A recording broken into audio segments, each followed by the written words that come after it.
McCoy De Leon at Elise Hoson, kinumpirmang hiwalay na.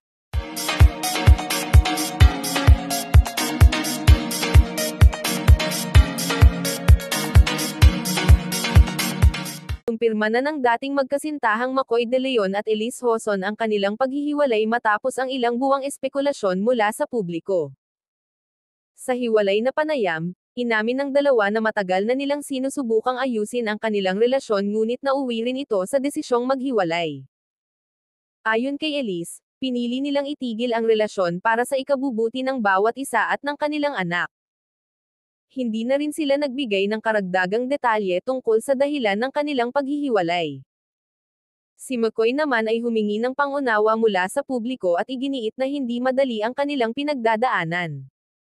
Nanatili umano ang respeto nila sa isa't isa bilang magulang ng kanilang anak na si Feliz. Aminado rin silang mas pinili nilang manahimik muna para sa kapakanan ng bata. Marami ang nalungkot sa balitang ito lalo na ang mga taga-suporta ng tambalang Maclis. Sa kabila ng lahat, sinabi nilang patuloy silang magiging magkaibigan at magulang sa kanilang anak. Hiling nila ngayon ay katahimikan at suporta mula sa publiko. And this are Chika for today mga ka-showbiz, sana nag-enjoy kayo. Don't forget to like, share, subscribe and click the notification bell for more updates.